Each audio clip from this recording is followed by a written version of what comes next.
श्री भागवत सुधा सागर अध्याय 15 सप्तम स्कंद श्लोक नंबर 2627 में मिलता है कि हृदय में ज्ञान रूपी दीपक जलाने वाले गुरुदेव जी स्वयं भगवान ही हैं और जिन्हें लोग भ्रम के कारण मनुष्य मानते हैं। फिर कहते हैं रामकृष्ण कौन बड़ा, जिन भी गुरु की तीन लोग के बेधनी, गुरु आगे आधीन, गुरु से अधिक कोई न ठहराई, मोक्ष पंथ नहीं गुरु मन पाई, रामकृष्ण बढ़ते पुन राजा और तीन गुरुमंद कीन निज काजा। यानी गुरु से अधिक किसी को नहीं मानना चाहिए। गुरु के बिना कोई मोक्ष का रास्ता यानी भक्ति प्राप्त नहीं होती है। श्रीमद् देवी भागवत महापुराण में बताया है, द्वितीय खंड सप्तम स्कंद अध्याय 36 में कहा है, जिसके द्वारा ब्रह्म विद्या का उपदेश किया जाता है वह स्वयं परमेश्वर ही है। उपदेश विद्या में प्रत्युपकार करने में मनुष्य सर्वदा असमर्थ है, इसलिए वह गुरु का सदा ही ऋणी रहता है।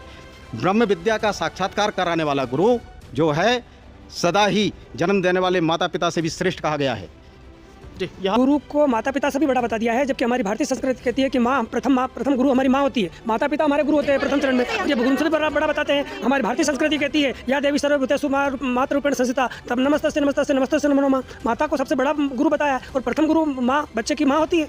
क्या बात कर रहे हैं आप? पंडित जी ने बात बोली है कि प्रथम गुरु पिता और माता होते हैं, इसके बाद गुरु की और आवश्यकता होती है। जन्म देने से पार नहीं हो जाएंगे अपन, माता पिता तो केवल अपन को जन्म देते हैं। इसके बाद 7 गुरु होते हैं, मनुष्य के 7 गुरु होते हैं जो अलग अलग तरीके से होते हैं। तो एक वाणी है, महापुरुषों की वाणी आती है, उसमें लिखा है कि प्रथम गुरु पिता और माता जो है रक्त बीज का दाता, यानी कि उन्होंने जन्म दिया वो प्रथम हुए।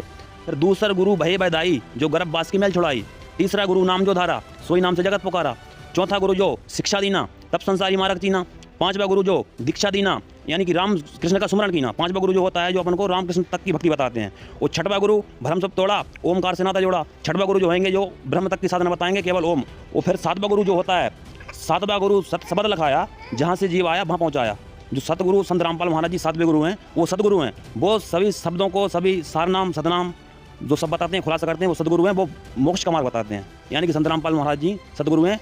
और संक्षिप्त देवी भागवत गीता प्रेस गोरखपुर से प्रकाशित है और इसके स्कंद नंबर 7 के और अध्याय नंबर 36 के इसमें बताया गया है, देवी जी कह रही हैं, माता पिता के द्वारा दिए हुए जीवन तो नष्ट हो जाता है, लेकिन ये ब्रह्म विद्या का ज्ञान कराने वाला गुरु जो है वो स्वयं परमेश्वर का ही रूप है। ये समझ लो परमेश्वर ही है। फिर बताया गया है कि शिव के रुष्ट होने पर गुरु बचा सकते हैं, लेकिन गुरु के रुष्ट होने पर शिव नहीं बचा सकते। सत साहिब।